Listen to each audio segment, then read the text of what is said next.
I'd be a lot better off if I would have studied more when I was growing up, you know? But you know where it all went wrong was the day they started the spelling bee. Because up until that day I was an idiot, but nobody else knew, you know? When the spelling bee day, you know, popped up. All right, kids, up against the wall. It's time for public humiliation. Spell a word wrong, sit down in front of your friends.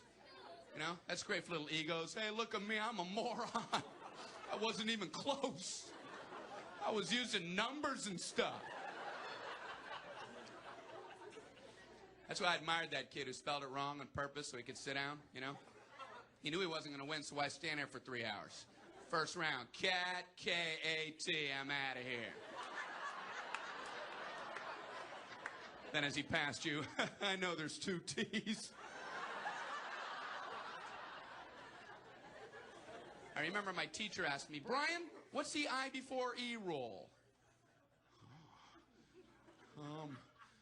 I before E, always. What are you, an idiot, Brian? Well, apparently.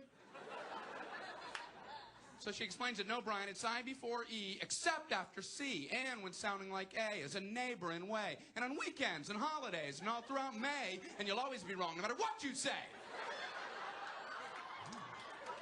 That's a hard rule. That's a rough rule. Plurals were hard, too. Brian, how do you make a word a plural? You put a S.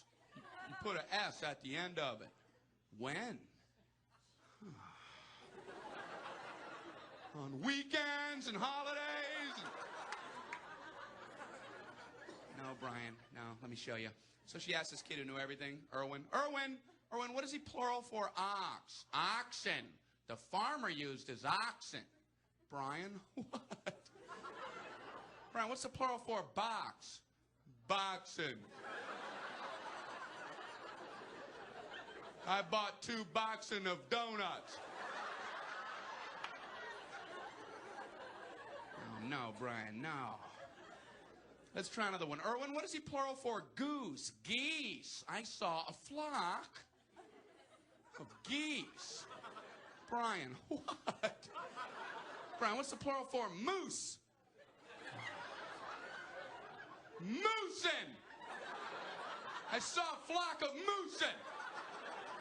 There are many of them, much moosin'. Out in the woods, in the woodsin'. The meat's wanting the food. Food is to eatin', is it? The meat's wanting the food and in the wooding, is it? And the food in the wooding, is it? Brian, you're an imbecile. Imbecilin'.